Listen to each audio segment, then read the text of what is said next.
the compulsion or the ritual part of it is that I go through these, what I would consider mental gymnastics. Imagine, okay, a student is locked in the supply closet. What's going to happen? How are we going to get them out? How are we going to make sure that that doesn't happen? And the anxiety that I feel, it's as though there's really somebody like trapped in there. Hello, welcome to Square Pegs Podcast. In this podcast, we share first-hand experiences of neurodiverse graduate students and faculty members. I'm your sometimes guest host, Lexi Hain. And I'm the host, Arik Zagi. Today, my guest is Sarah Goodman. She's a teaching assistant professor in the Department of Chemical Engineering and Material Science at Stevens Institute of Technology. She got her bachelor's degree in chemistry from Rutgers University and her PhD in material science and engineering from MIT in 2020. Today, we are going to talk about obsessive compulsive disorder, also known as OCD. OCD is considered by some people as a dimension of neurodiversity. I really enjoyed this conversation, and I hope you enjoyed this too. Give it a listen. Thank you very much, Sarah, for agreeing to be my guest today. I really appreciate your time, and I'm very excited about this conversation because we're going to talk about the dimension of neurodiversity that we haven't touched on actually so far, OCD. I'm very excited about learning about your experiences, and I think there will be a lot of new information for our listeners.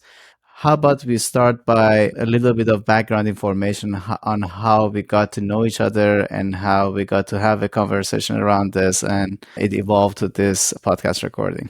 Yeah, absolutely. Well, first of all, thank you so much for having me on the podcast. I'm really excited to be able to contribute. I learned a lot from the past episodes, and yeah, I'm excited to be here. So how we met and how I found out about this podcast was actually at the ASEE conference. So it's the American Society for Engineering Education.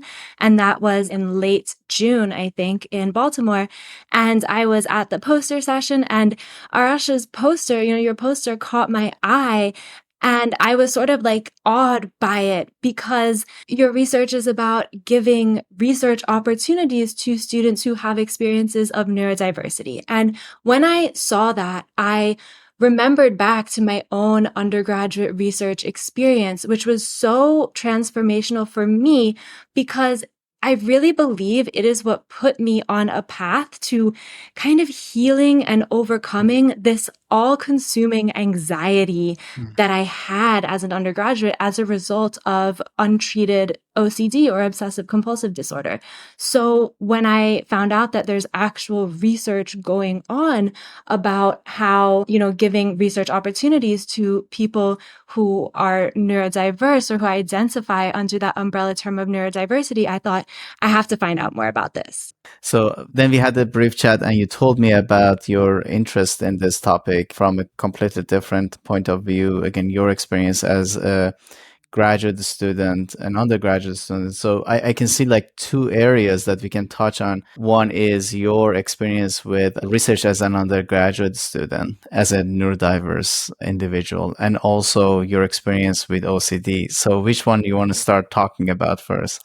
I think we could start talking about maybe why I felt that having a research opportunity as an undergraduate helped me and helped my mental health with where I was at that point Perfect. in time. I can also start a little bit by saying I was diagnosed with OCD pretty recently, like within the past year. But when I got that diagnosis, I understood my whole life. And I understood that what was happening in when I was little and in high school and in college, I understood what all of those symptoms were. So I didn't know at the time what it was that I was dealing with, but I can look back and know it now. And at the time, what I was dealing with was just this level of anxiety that I can't even describe. And I think there were 3 reasons why getting to just be in the lab and do research as an undergrad helped me to be free, a little bit free of anxiety. And the first thing is the distraction, because for me with OCD, I fixate. on something, and that thing is in my mind. And if it's something I'm worried about, I can't let it go. Mm. And so just to have a project that was totally different than everything I had done before, those hours that I spent in the lab in my sophomore and junior year, those were some of the only times when I felt like, this squeezing in my chest could unclench a little bit, and everything that's so tightly wound up can start to relax and unwind, because it was just something totally different to think about, and it was kind of a distraction.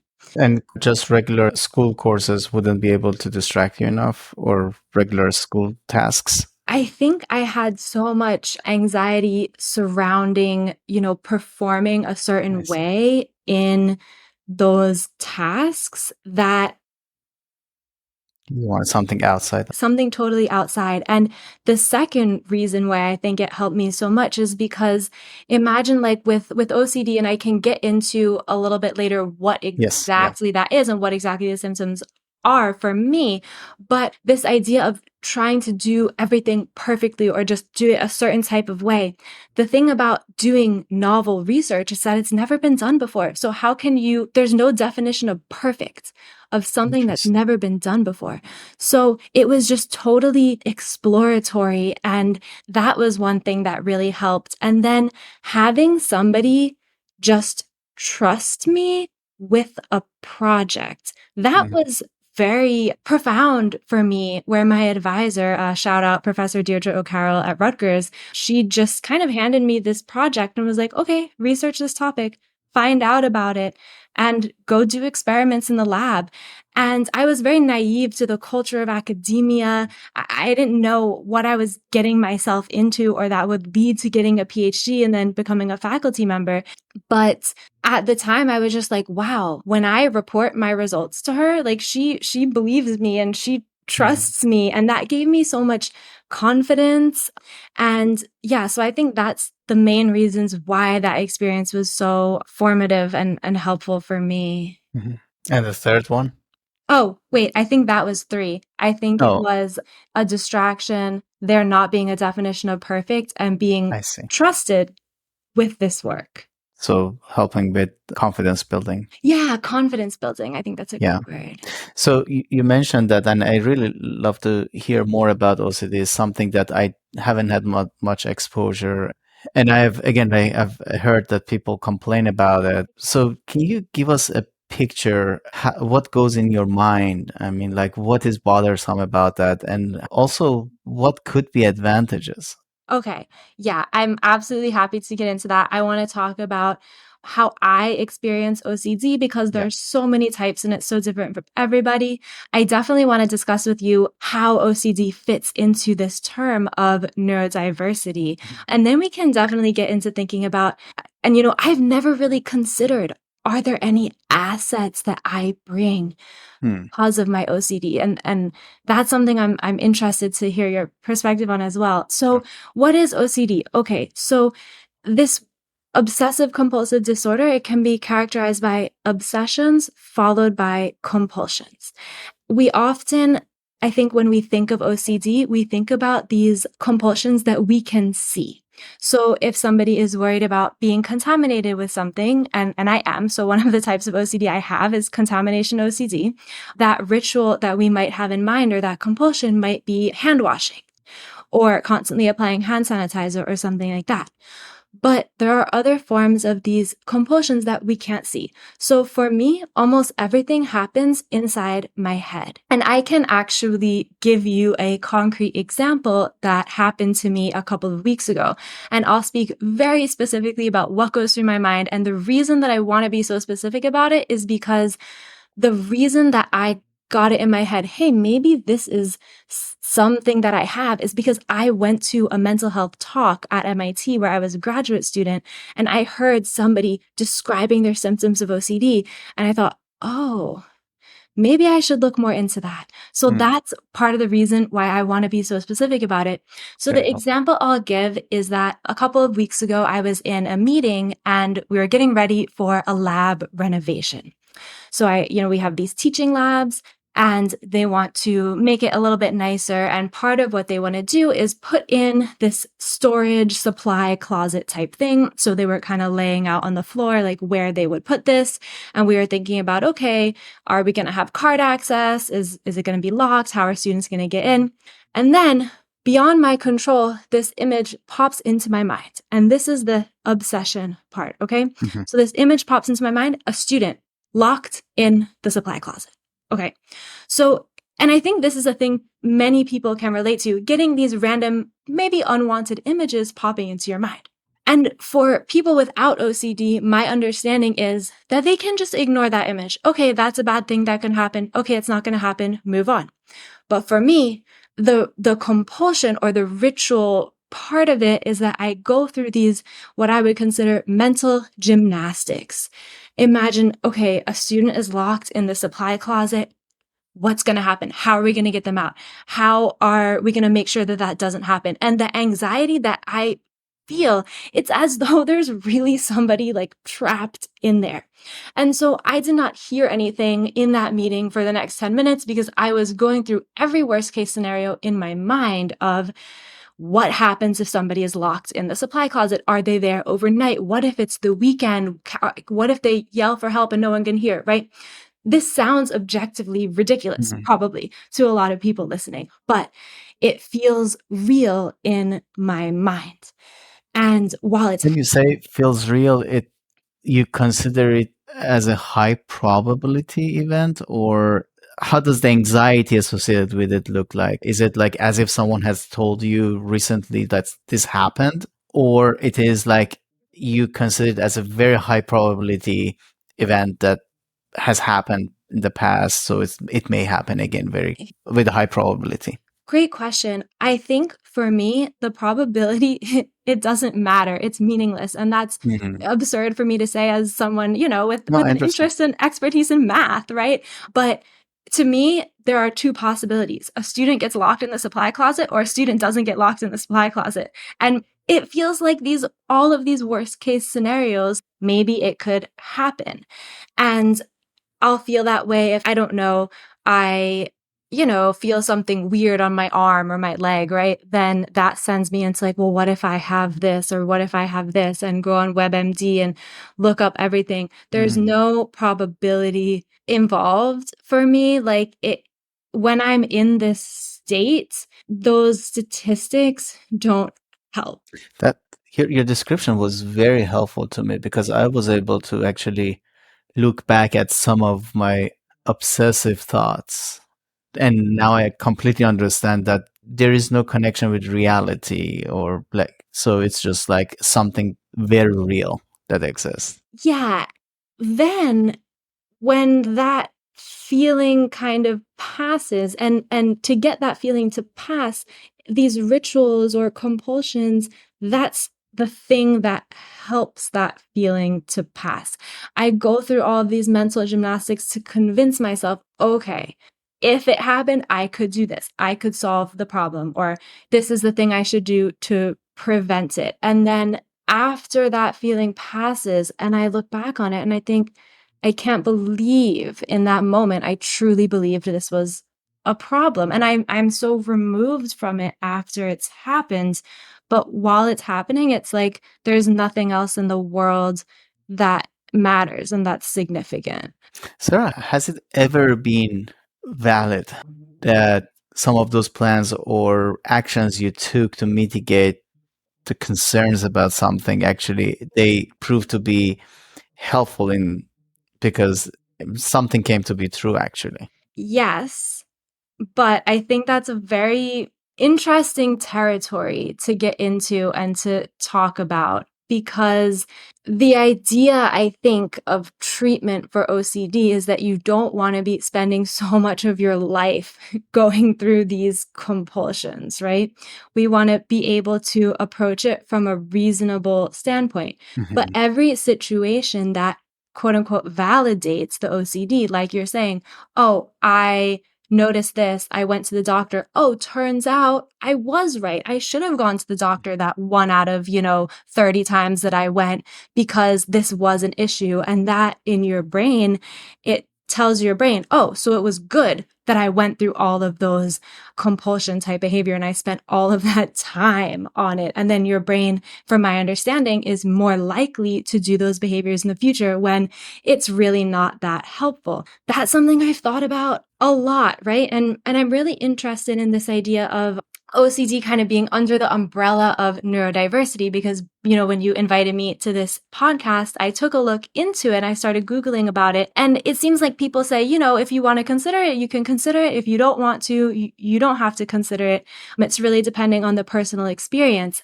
I think that there is a little bit of a distinction in the way that I think about my OCD compared to the way that a lot of the type of things that have been previously discussed on the podcast have been thought about, like dyslexia or ADHD or autism spectrum. We're saying that, there are many different kinds of brains, and society is unfortunately structured to advantage a particular type of brain, but there's no one type that's better than the other.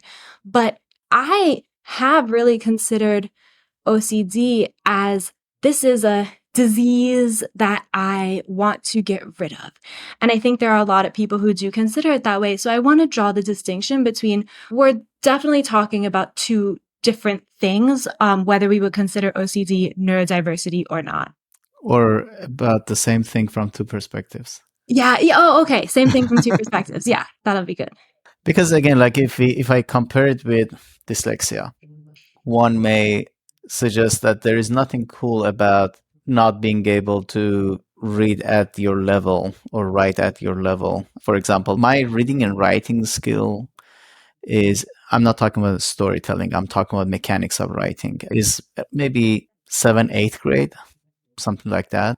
My storytelling is good. So I think that is what's helping me in my job. But in terms of the mechanics of writing or reading, I don't read. I just listen to audiobooks, or I use the read aloud feature of Microsoft Word when I have to read a text. So there is nothing cool about that. But yet there are aspects of that might not be related to dyslexia at all. I'm just like keeping the door open, but like there is literature that suggests that actually, if there are problems in terms of decoding of text, it means that brain is more maybe attuned to understanding imagery, understanding visual information. So again, like I wonder if there is something comes with it with OCD, because again, like I've seen that when we review literature on neurodiversity, every other one, they recognize OCD as being a dimension of neurodiversity. So again, like I'd love to be educated more on that to see, for example, what could be about.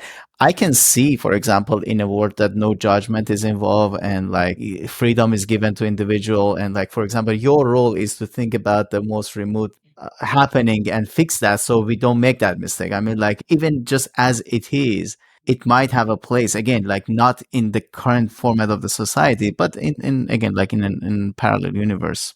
I don't know what you think about that, but now that I'm starting to think about it, because truly I never before this really considered, is there any advantage to being the way that I am? I would say I certainly have a higher degree of empathy for students who may be going through, it doesn't have to be the same thing as me, but any type of issue with mental health or just anything that's going on. Why? What brings you that level of empathy? Well, because I have something going on the inside that nobody can tell. So I think that I would be more open to, accepting the fact that someone else might be experiencing the same thing that's not visible.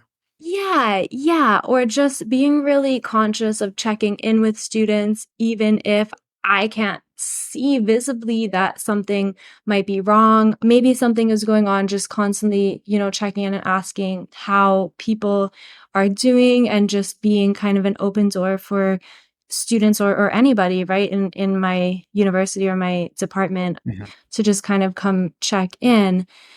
And, this type of analytical thinking, you might be right. And I haven't researched too much into it. I'm not a psychologist. My area is semiconductor devices and microscopy. So I've only researched this to the extent that it kind of applies to my life. So I would be really interested to know if having that like systematic, like looking at all the possibilities from Mhm. every single angle that could possibly happen. I don't know. Is there something to that? And maybe there is. If you're planning a Mars mission, don't you want to make sure you have a person with OCD tendencies in the team?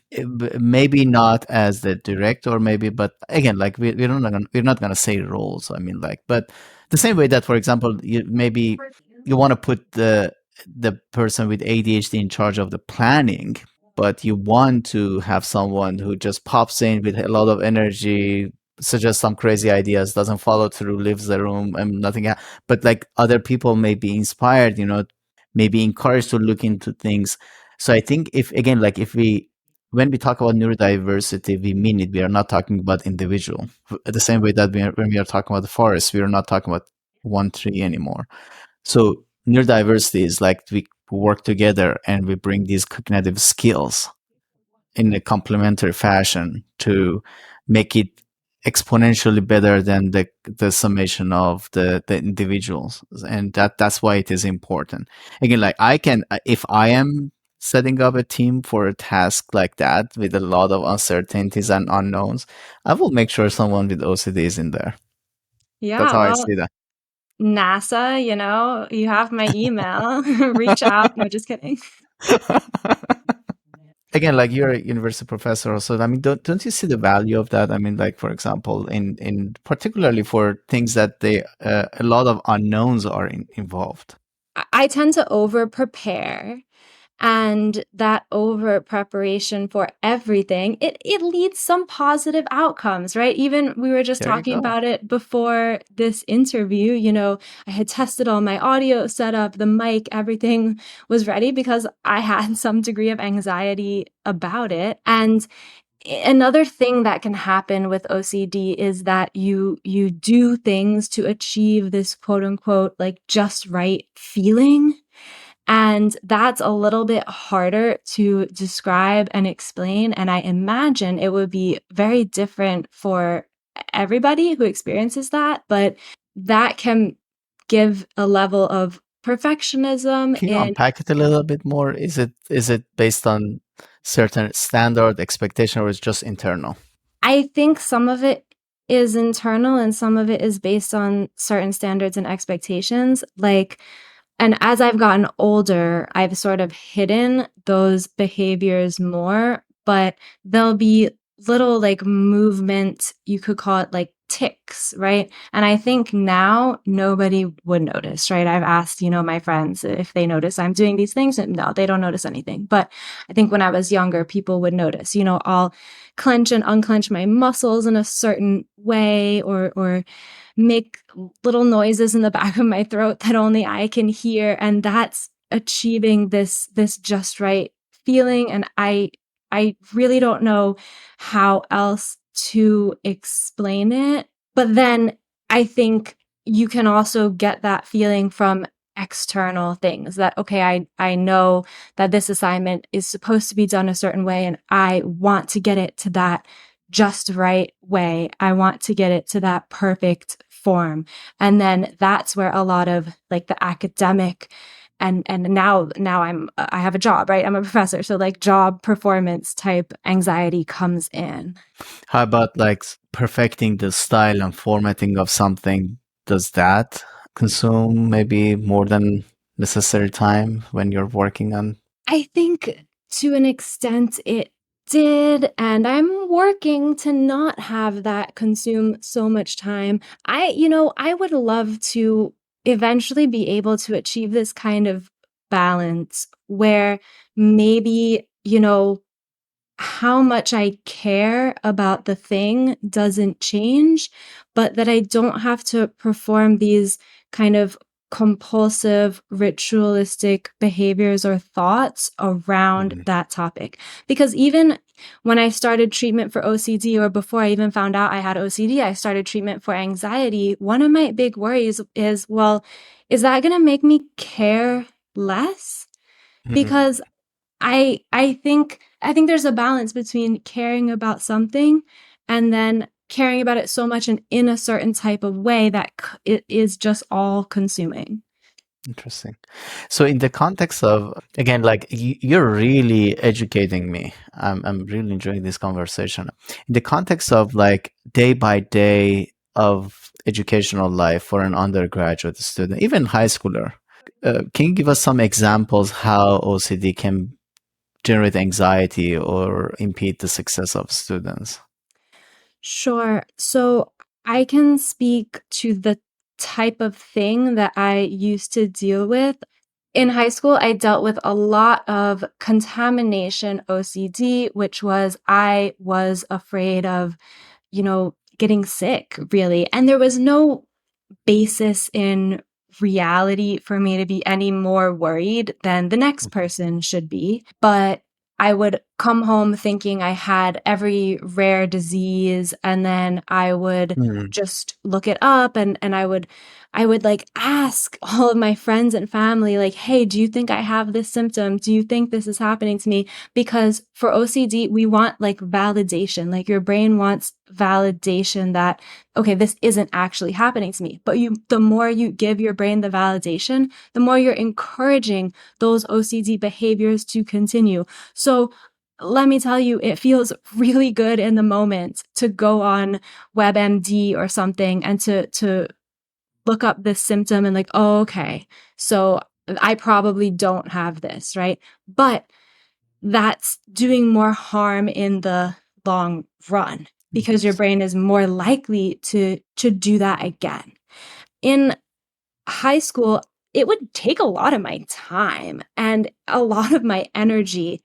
It would be hard to focus on other things because of it. And I would always just have this baseline level of anxiety because also, I didn't know why this was happening to me. And I think that was also part of it. How about being obsessed about time or like tidiness or things like that? Has any of those been challenged? Yeah, I'm an incredibly messy person. You can ask my partner. I mean, my office is a mess for whatever reason. The way that OCD manifests itself for me, I generally speaking don't have too many difficulties with things being like arranged in a certain way. How about time? Time, as in, what do you mean? Being 1 minute late, for example, make you drives you crazy or like Oh, super anxious. no, no, I'm okay being a few minutes late. Okay, so very good. So how about your graduate life at MIT? How's your experience there? And When I said before that when I got into research, it was so helpful for me sort of overcoming anxiety because if something hasn't been done before, there's no perfect way to do it. Well, as I got more and more entrenched into the culture of academia, I realized more and more there might not be a perfect way to, solve the scientific problem, but there is this image of a perfect grad student, in my mind at least. And in grad school, I got really hung up on trying to be that. what was that image? Can you explain? The person who utilizes every single minute of their day in the best way possible, the person who's organized and who puts in their calendar, like, okay, I'm going to spend this hour reading papers and I'm going to spend the next hour writing this thing up. Then I'm going to go do experiments. And then I'm going to bring my, meal prepped meal and I'm going to eat it for lunch and then just making use of all the time. And Was there a real person that these were modeled after, or it was just like all just internal model that you had formed? I think it was like the best of everybody who I Everything. saw. And if I saw one person doing this one thing really amazing, I thought, okay, I have to do that. And if I saw another person doing this other different thing really well, okay, I have to do that. And I think imposter syndrome had a lot to do with it, because if you feel like, I don't know, I don't really belong here, they're going to find me out, then you feel like, well, I better do everything I can to make it look like I'm the type of person who should be here. Being at MIT, did it play a role? Exasperating this? I think it did. And I think I was really intimidated by, this is a program that's ranked really highly, and there are a ton of people who are deserving to be here. And how could I possibly be chosen for this? And I look back and realize, I mean, this is such a broader conversation about like college and grad school in general, but Yeah, amazing work. let's go to it, because I know a lot of people that in future will listen to this. They are where you were, and so like any insight you can share with them. I mean, like now that you can look back retrospectively, think about it. Amazing work is done everywhere. And, there's of course different institutions have, different amounts of money for different amounts of resources, and that 100% plays in. But in terms of like, there are amazing faculty everywhere. There are amazing grad programs everywhere. You can be doing really, really cool and unique work everywhere. And so I don't think I should have been so fixated on like, well, where am I, getting into grad school? And then I think, yeah, even this whole ranking business, I think everyone would feel less stressed if we just didn't have that. But of course, I'm not a university administrator, so I'm sure there are things about that I'm not considering. Mhm. Did your OCD have anything to do with you choosing MIT? That's a great question. And I mean, I guess we'll never really know. Maybe, right? We'll never know. Yeah, because again, like if you were modeling all of this after that ideal image that you had in mind, MIT is certainly part of it. Doing your PhD at MIT. Yeah, yeah, it could be. But again, here we are. You're super successful. If that pushed you to go to one of the best institutions in the world, do your PhD. Yeah, and it's just such a good question, right? Because I think the question is how much is too much when you're trying to accomplish a goal? And I could say to myself, being able to get such good grades in undergrad and pushing myself to do that, that's what led me to be able to do all of these things I can do, and open all of these doors that might not otherwise have been open. But I can also take a look back on it and look at my health and say, Yes. was that worth it? Just the way that I felt, and how anxious I was, and prioritizing how well I did in my classes over literally everything. Was that the best decision I could have made at the time? I think it was not. But it's also hard to look back and say that, because I'm I love like where I am right now and being able to do all the things I was able to do. And you know what? Okay, here's what it is. I'd like to be able to think that if I had focused on my physical health and mental health a little bit more, I still would have found a way to do all these things that I wanted to do. It's such a tough question. It is a tough question. And parallel to that is when I talk to younger faculty, those that they're now tenure track assistant professor, I will tell them that I could do it without being so stressful all the time. Most of the times, the response I get immediately is that you can say that because you went through it. And now you look back and say that. And I don't know what to say. I agree with them. But at the same time, I have this belief that you have that there could be a way to do it without being so anxious. Is a very interesting paradigm. I don't have an answer for it. And it's interesting, like from two completely different perspectives, we are asking this question, which in its essence is the same thing.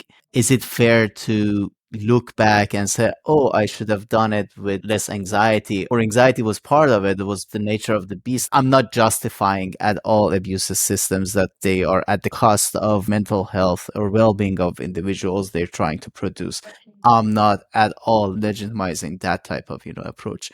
But always like that, I think it's just like part of being human to look back and say, oh, I could do that. Yeah, of course. I mean, like after I learned all of those kind of tricks and ways of succeeding, I can look back and say, I could do that better.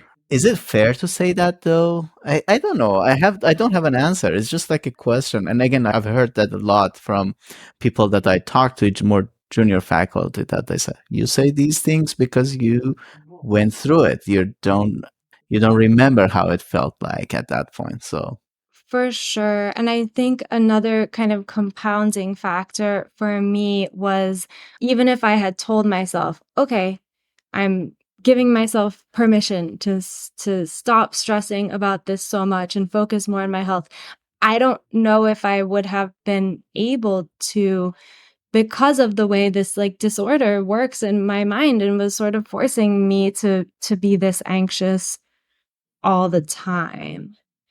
mhm. And Sarah, are you aware of, again, like this is not something that I have done any study. I'm just like curious. I'm asking this. Are you aware of meditation or any mindfulness practices being effective in reducing some of the anxiety? Anxiety, for sure, yeah. OCD specifically, I actually Yeah. haven't looked into it. I should look into it. But the anxiety, you think it's gonna, I think so, yeah. maybe we needed better tools. Yeah, yeah, and I think you make a good point about, like, we're talking about my situation, one specific person, like, in this system of academia that kind of does glorify people who are trying to be this quote unquote perfect image of a graduate student or be perfectly productive all the time. But what I like to ask myself now that I'm a faculty member is, what can I do to prevent that from happening, or to not give students the impression that in my Mhm. class that's what I'm looking for. What do you do? Can you give examples, like, or some ideas that you may have to break that image, essentially? I think that the most low hanging fruit of all time, but such an important thing, is to take testing accommodations Mm. really, really seriously. And that may sound kind of obvious, but I have heard other faculty say things like, oh, I understand why so and so needs the exam in larger prints, but what's with all this extra time, and to speak up for that and be like, no, these are actually real things that these students actually need, and to make sure that they get connected to the right people who are going to find them that private room to take the exam in, or who are going to be able to stay with them that extra amount of time. And I know in big classes that professors may just consider that an additional ask, but I think it doesn't just benefit those students who need the accommodations when you say to the class, hey, make sure you email me if you have an accommodation, because that sets the tone for the rest of the class. And it tells Nice. them, I am taking this type of thing really, really seriously. I'm taking, something that you need. I want to be able to give that to you. That's very interesting. And we have a large NSF project. It's NSF Red, Revolutionizing Engineering Departments. Actually, it's on the topic of neurodiversity. And we explore different interventions, project based learning, how to make sure that there are different modes of delivery and evaluation, all of those things. And time after another one, we realize what really matters is the type of communication and messaging. Yeah.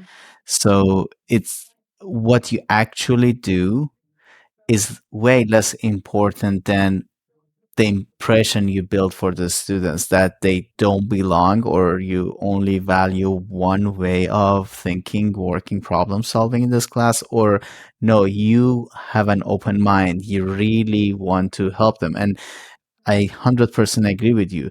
Just mentioning that in the class, that right there shows that, oh, I'm here to support you in any way to make sure you can fulfill your potential. So Yeah. that type of messaging is way more important than that. I mean, again, like we have seen that in our data, and that is the impression that students get is going to be another torturous class, or I'm going to enjoy it. Yeah, I totally agree with you. And then also, like I mentioned, just checking in with students because I had cases, when I was an undergraduate, this would happen to me, unfortunately, often. I would just be sitting in class or even in office hours with just like tears, just like streaming down my face. And I'm not saying this so people feel bad for me, but I'm just saying Mhm. it as an example. Like, no faculty member ever came up to me and asked, like, "Are you okay? Like, you're crying, like, in my office hours." That's something where you might want to check in with the person. And even if that person looks fine, you just never know. And maybe if the student, you ask them how they're doing and they don't want to say anything, that's fine, right? But what if that one person did need somebody to talk to and you were there for them? So that's just what I try to do. That's so important. Yes, that is. We need more people that have high level of empathy actually in academia, because we tend to look at only one dimension of like learning my technical content as I think it is important, and not seeing the person as a whole with Yeah. all of those challenges that they may be going through, and forgetting that actually we have been there, maybe not when we were undergrad or grad student, but like there are times in our lives that we are really helpless. And at those times, I mean, like any word of support, reinforcement does magic. Honestly, its impact is, it can be transformative. Yeah, for sure. Yeah. So for in terms of involving undergraduate students in your labs, do you actively encourage them to, given that you had this positive experience doing research, what do you do about that? Do you encourage them to participate in research projects, or? So I'm a teaching faculty member, so I don't have my own, big research lab, but I do actually get to take undergraduate students for research projects related to education. So Mhm. that's been really, really fun this summer. And yeah, I encourage all of my undergrads in my courses to get involved with research. And the thing that I tell them is, don't worry about if you have the right background for a research Mhm. project or not. Don't self-select yourself out of something that sounds interesting just because you think, "Oh, I don't know how to use that program that they mentioned," or "I've never studied this topic," because that's what these undergraduate research opportunities are for.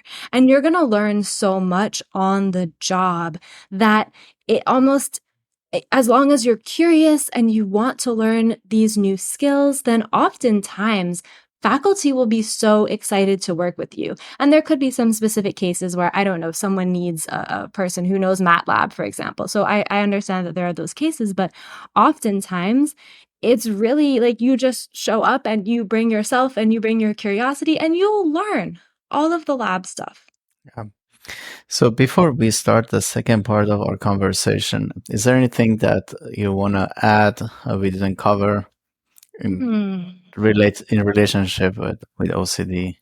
One more thing that I would say in terms of what I try to do as a faculty member, and this is, I just finished up my first year teaching at the college level, so it's always a work in progress for me, but I try to allow students to have some level of creativity in some of the Mhm. projects that we do, and to try to draw personal connections to your own life and your own feelings and Yeah, emotions that's so from the important. content.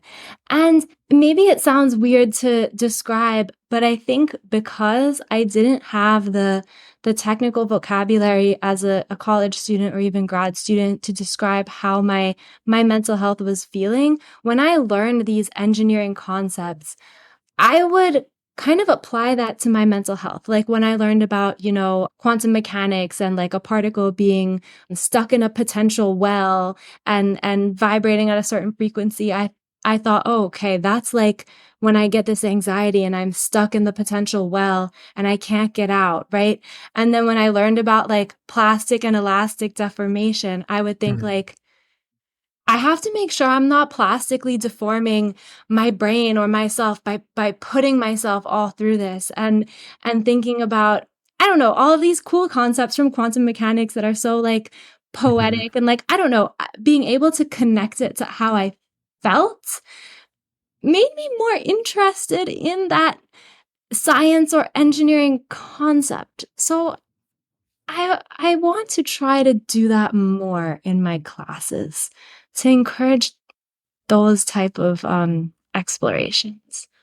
That matters a lot because building context and making sure students they relate in one way or it can be some creative way of relating to the topic or some actual, for example, like experience of, oh, I work with my dad like in the mechanic shop and I know this material. And so it can be a direct relationship or it can be something creative as you mentioned, but we have to make sure that connection is made, otherwise it remains nebulous and abstract what we are teaching them. Yeah. Yeah, for Absolutely. sure.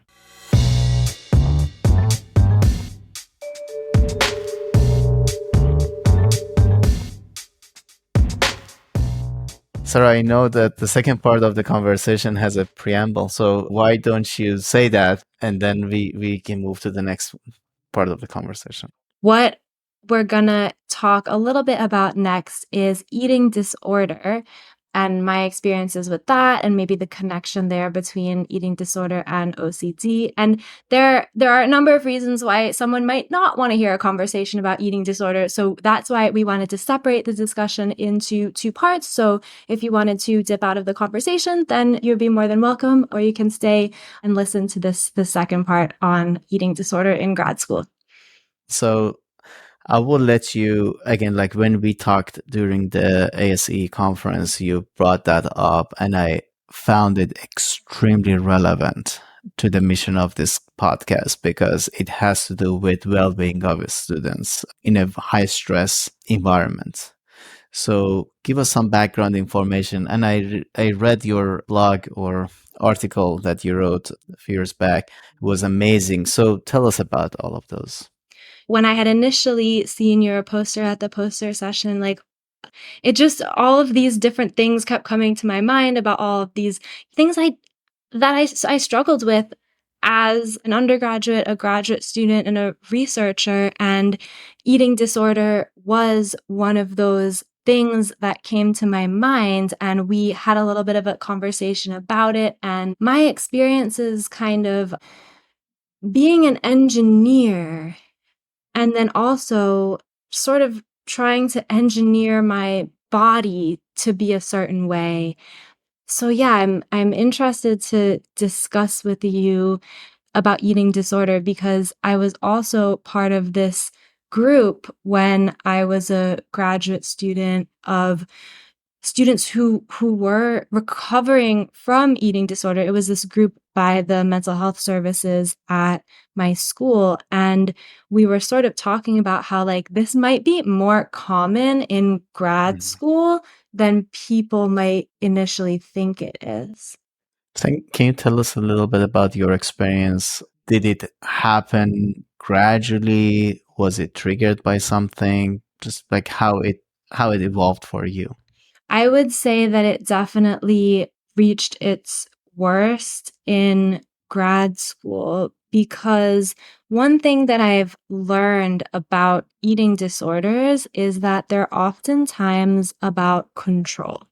Mm. And using, for me, it was this restriction of food as a way to regulate anxiety. There's actually, research done and psychologists who will argue that eating disorder is or can be a type of OCD or a symptom of OCD because that restriction of the food or whatever it is you're doing is that type of ritualistic compulsion that's being used to overcome an anxiety. And so that not my area of expertise. So Yeah. that's all I'll say about that. But it's probably related for me is what Mhm. I'm trying to say.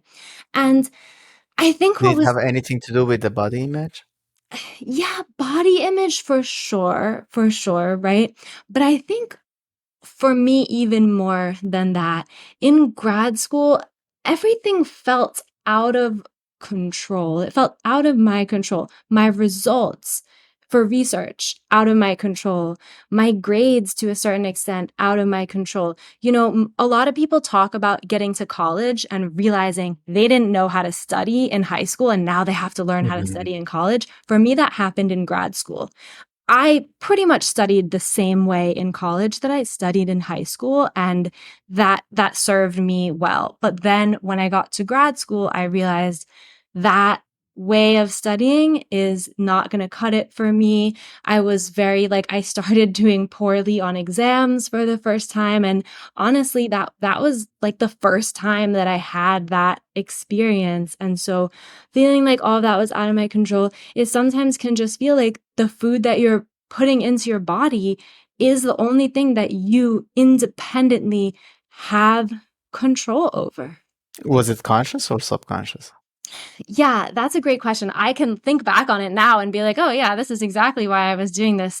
What it was is that for whatever reason, I felt like restricting my food would help me to be more organized, use my time efficiently, be more productive, and that it all sort of started with my food intake. And there was so much messaging that I was receiving in grad school about how to be productive and how to be healthy and living your best life and all of that. And what was really there was a big culture of meal replacements at the time that I was a graduate student at my school. Can And you explain what it was? yeah. So I don't know if anyone's ever heard of Soylent. It's that like drinkable smoothie type thing. And it's supposed to contain all your nutrients that you need. And you could live Mm. off Soylent and you'd be fine.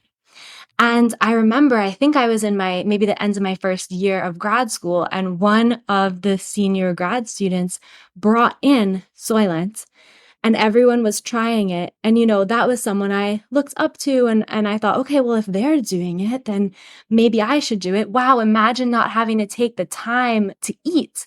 Imagine being Mm. able to study or work on my research and all of this time that I could be eating.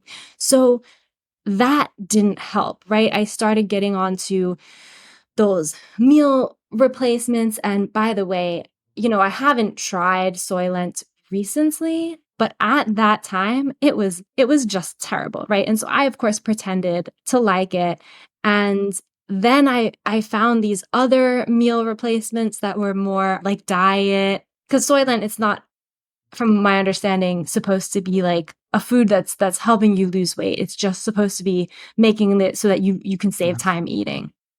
There were other grad students who were eating these kind of like smoothie shake type products. And then, those were supposed to be for the weight loss. And then I tried those. They obviously, they tasted so much better. And then the part I feel really bad about is that other students saw me drinking this stuff and they asked, "Oh, can I try it?" And when I ordered it, I had gotten these little like packets so you can give to people because they want you when you drink it to be the spokesperson for it. And so I would give people these little packets and they'd go order it. So I do feel badly about how like what was I doing to contribute to this? But it's all wrapped up in this culture of like we were all striving for this level of productivity and also like a certain body image and using these type of products to try to achieve that. Interesting. Wow. And at what point you realize it's becoming too much? It's unhealthy now. It is becoming a disorder, if you want to call it. There were two things. One, there's just these thoughts and the anxiety around it was taking up so much of my time. I guess time is a big theme for me, right? And I felt like, okay, now this is starting to detriment me. Like I thought this eating disorder was helping me, right? I thought that by controlling my food, I was setting the stage to control the rest of my life and be organized. And I was starting to realize maybe that wasn't true, but I just had so much anxiety around food. And then I also got the feedback from a doctor who sort of strongly suggested that I get some help and sort of suggested it in a way that was kind of tied to my enrollment in school. Like, well, if this keeps going on, then, you might not be able to continue with the program and that type of thing. That type of I don't know how I feel about that. The Wow. threatening of like a forced medical leave. And I do think it was just like a scare tactic. I don't know if they would have actually done it. But, they did say you have to go to this appointment with this person. And I said, okay, someone on my school is telling me you have to go do this. So I better go do it.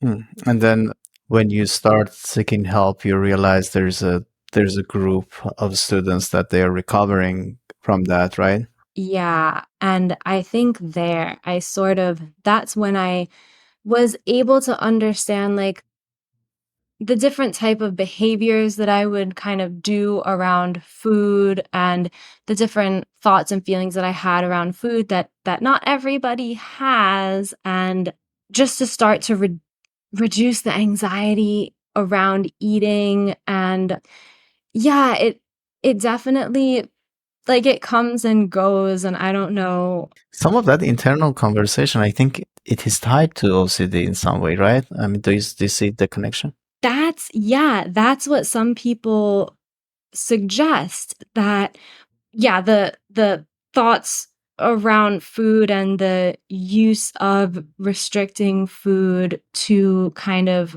reassure yourself about a certain anxiety that has a lot of parallels, or could be a type of OCD. That has been certainly enlightening. I mean, this is something that, again, during my graduate school years, I was doing a lot of stress eating. So, in another way, I was using food to solve the anxiety problem that I had at that point. It's unhealthy in a different way.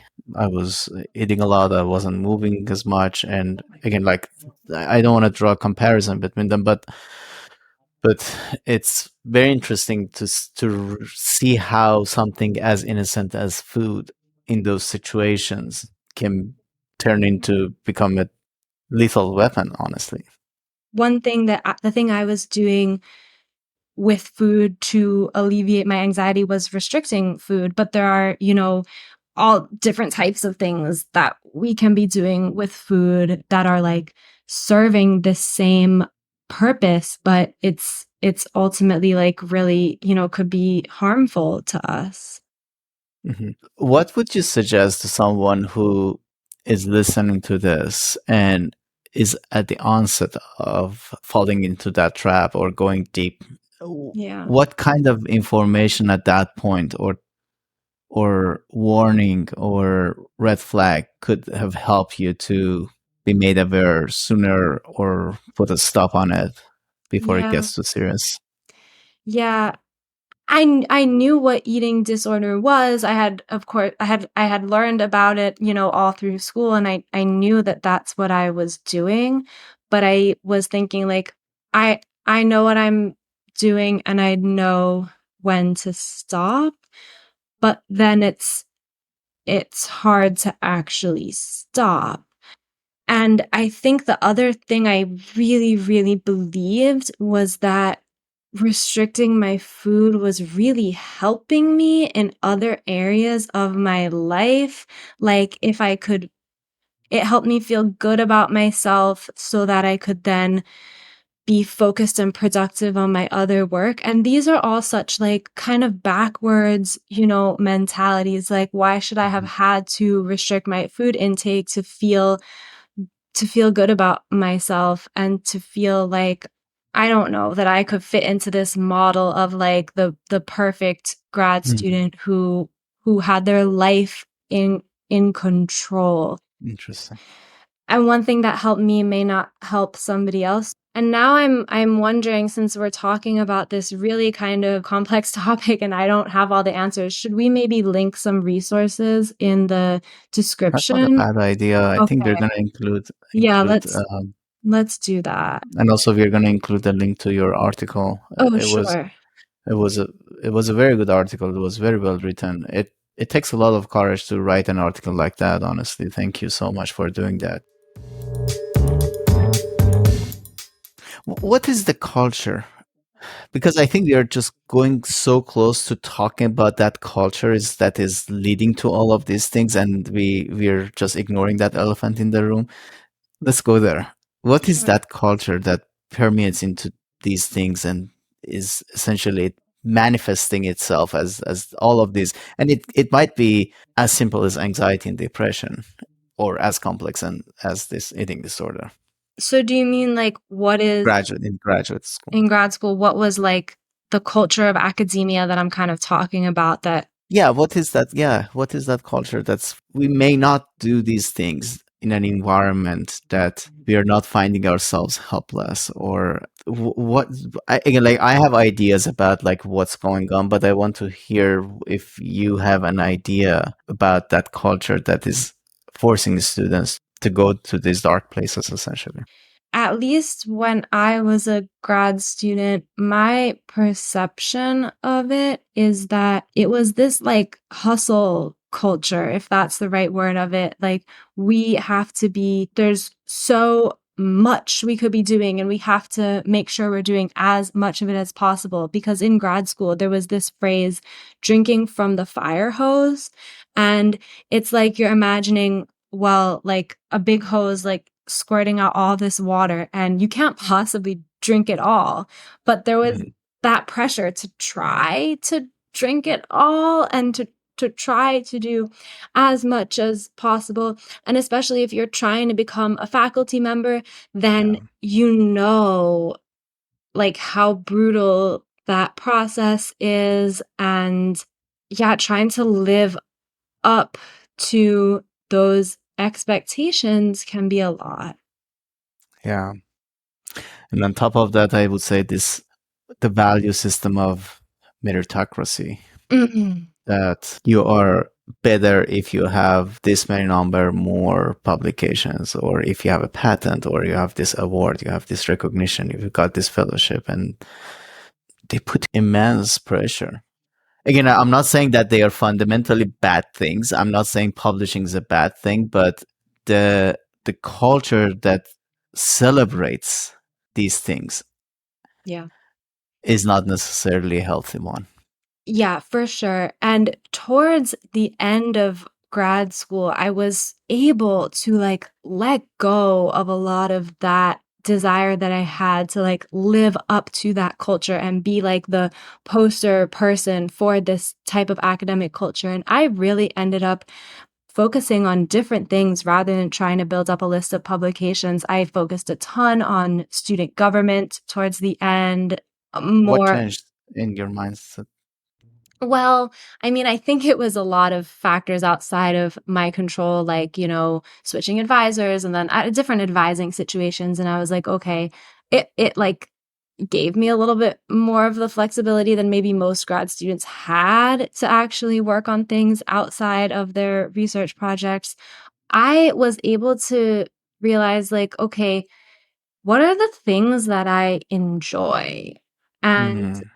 those things that I enjoyed were teaching, mentoring students, doing microscopy, training other people, like helping other people with Yes. their samples, and that maybe doing this, like working on research projects I enjoyed, but like in the context of mentoring others and helping others and teaching others and doing science communication. So I did a lot of that type of outreach. And I think like, well, okay, what one big thing that changed is I got on medication. And that maybe combined with like starting to get Mhm. help for eating disorder and going on anxiety medication maybe allowed me to just relax enough to be like, what do I Interesting. really want out of like my time in grad school? And your life also. And in my life, yeah, yeah. So I think, yeah, getting on the medication was probably a big shift for me. And I'm very lucky to have had a mental health center at my school where I was able to do that. And I know that that's not as easy for students in other places. Yeah. What do you think about this proposition that the same way that academia needs scholars that they are super skilled and talented in conducting research, writing grants, and like publishing large numbers of like scholarly works and advising the students, the same way that we need those, we need people like you and me that are passionate about the mentorship aspects of it, about the workforce development of it, about the outreach activity, about generating excitement to bring more people to this field. I mean, what do you think about that? I think it's as important. What do you think about that? I totally agree. I think it is as important. And I think the incentive structures within academia should be reflective of that. Absolutely. Like, if you can only get tenure for bringing in money to the university through like disciplinary research, then that's not incentivizing being a good mentor and a good teacher.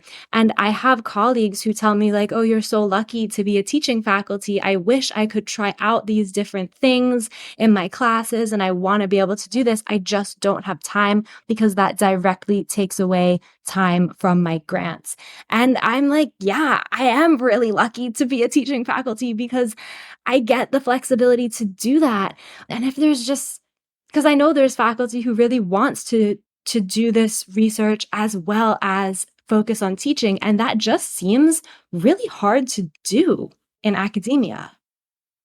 And it goes as far, I mean, I'm just like telling you how diseased this whole system is. It goes as far as not valuing education research as much as like technical research even, so Yeah. even if you can bring funding related to outreach or education research, they say, yeah, but how about like your, I don't know, structural engineering. I mean, again, like I when I decided to spend time on this, I came to this kind of understanding that I have to neutralize those things, but I heard those and I lie if say it didn't have any impact on me. Again, I was ready for that type of criticism, so maybe its impact was a little less because again, like I was prepared. I never argued against, I never pushed back, but again, like because I knew where it's coming from. That is just like, oh, this meritocratic system of like valuing only one type of contribution and one style of writing and one type of success. And honestly, moving forward, I think maybe at some point in history, adopting this mindset and system, it helped us as a nation to grow, get to this point. I don't think if it is the way to continue on. We need to bring more people to this field, and as long as the idea, the assumptions are that like, oh, this academia looks like this, these are the demands, it's going to scare off a lot of people that can significantly contribute to the prosperity of the nation, honestly. Things have to change. And I hope that, I'm always trying to learn new things about what I can do as a faculty member to make sure my students have a better experience than I did, and that, whatever I can do to make them feel supported and encouraged to go in whatever direction it is that they want to go. Yeah. And again, like we are not in a high up administrative position, but I think we still have a lot of power. The conversation you have with your students in the class, this conversation, this podcast, I mean, your article, these, they have a very broad reach. And that's something I want to remind to all our listeners, that like they don't think they have to be in certain position to be able to do something. I mean, like if you look carefully, I mean, even if we certainly can do things appropriate, proportional to the power we have, to the position that we have, that can solve some of that problem. I learned it from somewhere that and I really like that. I mean, think big, act locally. Oh, yeah. And it's very consistent with how the world works, honestly. I mean, assuming that I have to wait until like I get to this position, then I'm gonna generate this revolution. No, revolutions, they are not dictated. They just happen. It's more of grassroots movement. Yeah. So I typically end our podcast by asking my guests to think about your 12, 13-year-old self and give that Sarah a piece of advice. Oh my God.